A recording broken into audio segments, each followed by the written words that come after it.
Today, the concept for my look is to fit this body into this.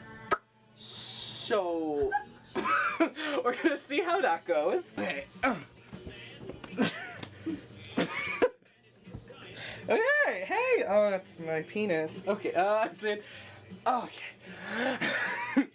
I feel like I'm like emerging from something. I'm like, ah. Oh god, that's my boob. Okay. Okay, yeah, you know what? I think the back's not gonna happen. Like, this could be something. Let me just like check it out in like the mirror. Is it? It's very like, share, you know?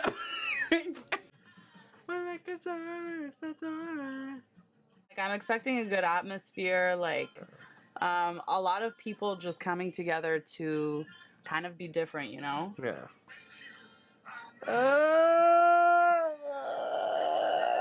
I hate this. I hate this. I hate this. I hate this. Oh my god. Look at that. Oh yeah. Have you ever seen anyone glow this much in your life? Girl, I look like a Ferrero Rocher. This is honestly brighter than your future is ever gonna be. I mean, with a journalism degree. That's not wrong.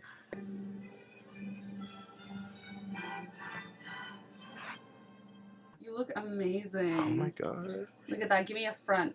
Okay. Yeah. Oh. The Rocky Horror Picture Show, to me, because I've been coming... It's been 5 years. This is my 5th year coming to the Rocky Horror Picture Show. And I just feel like it's like... I'm a very outgoing personality. And I feel like that's like something about me, you know, like very like outgoing, very like funny, like goofy and quirky or whatever. But like it's more than that because like I feel like I always have like this voice in my head being like, you know, like you're too much or something, or you know, and like it's like you're too weird or you're too quirky and like it's like people don't like you because of that. So like I always find myself sometimes like editing almost like who I am because like I don't want to come across as like too much, you know? And like I know that I'm not, but like I feel like it's like that weird like social anxiety thing. But I feel like when I'm at the Rocky Horror Picture Show, like it's not too much. Like it's just enough. It's just somewhere I feel like myself. There's nothing quite like the Rocky Horror Picture Show Halloween Ball. First off, it's a lip-sync extravaganza, where actors mime the script of the film displayed above them. But more than that, where else are you encouraged to yell obscene lines, dress in sexy costumes, throw bread at the stage, and douse yourself in water? It's wild!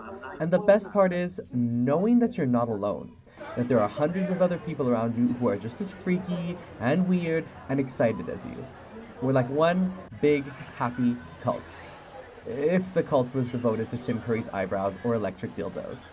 It's so much fun. It's just such a classic, so like, why not see it live? It's excited for tonight.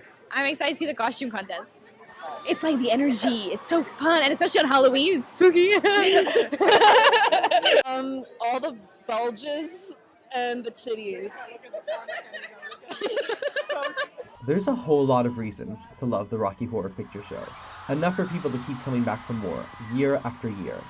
But when looking at the enduring popularity of the annual Halloween screenings, the first thing that usually comes to mind is the film's message about inclusivity and acceptance. Yes, the film has aliens and cannibals and even clones. But more than that, it subverts queer stereotypes and urges sexual liberation. At the end of the day, the Rocky Horror Picture Show is a celebration of gender and sexual fluidity. Just take a look at its mantra. Don't dream it, be it. Okay, we have a very heartfelt message, a message of love from us to you. I come from the Maritimes. I came here for university, and it's like, I don't know, find yourself out is Montreal is the best place to do it. And then like I got involved in this, and I find it super fun because the movie itself really speaks to an LGBT like, openness. They take like obviously they use terms we don't really use anymore, but it is like it started a discussion. The movie has a lot of components of like that's not the standard for especially the time that the movie came out, and thankfully like our cast is a really diverse group of people, and we're all there. We're like a big family. As a straight person, I think it's really important that the younger generations have contact with this type of environment and this energy, because it is so important to understand that we function as a whole, regardless of what our orientation, our spirituality, our life choices are. As long as we're kind to one another and we have a great time, then we are going to rock life, and we're going to rock the show tonight. Absolutely. Yeah. Yeah, well, I think 40 years ago it came out, and the sexuality and just the openness that it brings out now is still controversial, let alone 40 years ago. So that the staying power of it is just right there. It's putting it out that everything is okay, that you can be who you are and not be ashamed of yourself, and just be out and open. And it's lovely. We have to remember this movie came out in 1975. It was groundbreaking in how it presented itself, that the characters, despite Brad and Janice starting off in a heterosexual relationship, by the end of it, we don't even know what it's all about anymore. It's just, you are a sexual being and you're allowed to live your sexuality in whatever way you see fit. And although the message has evolved over the years, I think the tradition of the screening has stuck because people want to maybe see how that was brought into being in 1975, and that's what we're trying to reproduce to an extent. It really embraces like all sexes and genders, and it really started that conversation in the 1970s. I think it's just like a really safe space to go and express yourself. Film goers can go and see some representation of themselves in most of the movies that play in the multiplex. But what about all the people that can't have that experience? So when you get such a strong community that year after year replicates this experience, I think people really latch onto it as finally someplace where I can express this aspect of my identity because it's up there on the screen, it's validated, and we're all here together to share in that connection.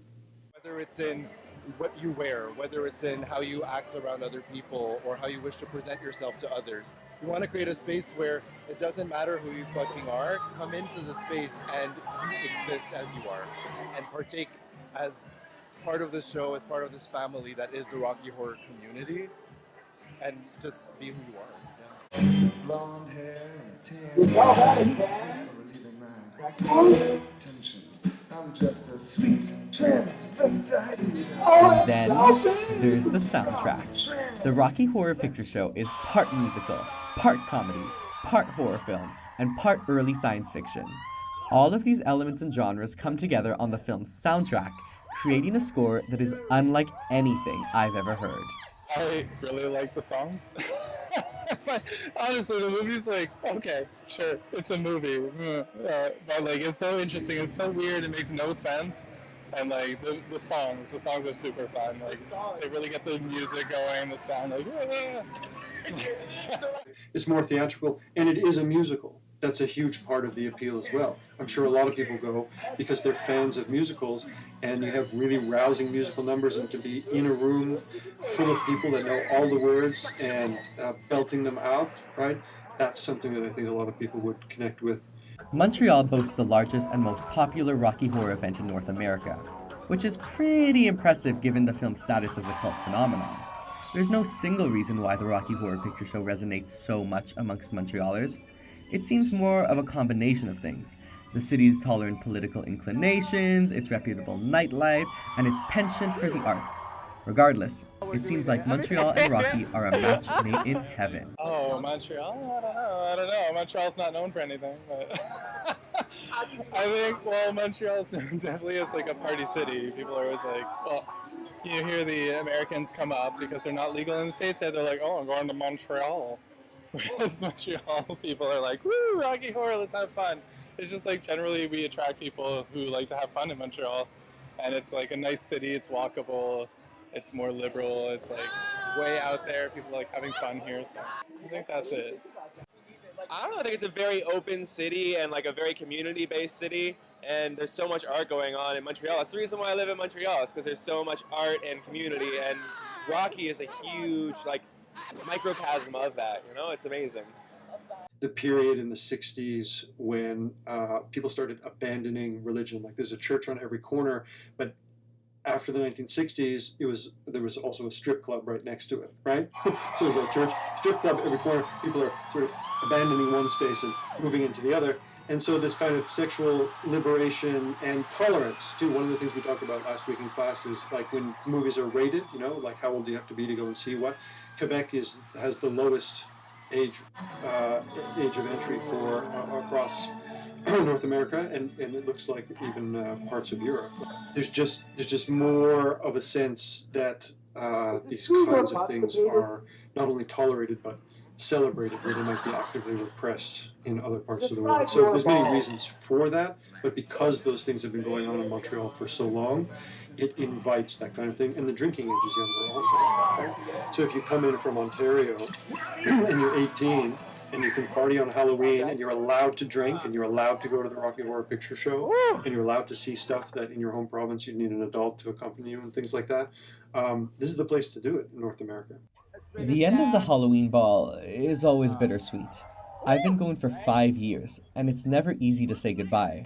After the actors give their final bows and the lights turn on, you're just surrounded by all the discarded props, the torn up toilet paper, the toast, the playing cards. It's sad because it means that tomorrow morning I'll be back to my regular routine in my regular clothes. But it's also kind of exciting because I've found connection with others through these events, and I'm already looking forward to next year's Halloween ball. There are a lot of reasons to love the Rocky Horror Picture Show, from its message about inclusivity, to its rock soundtrack, to its unique flair.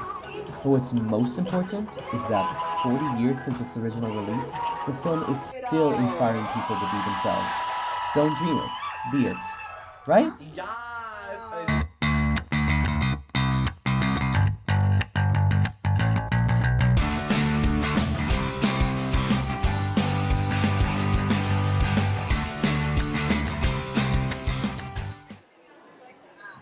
I fucking love Rocky!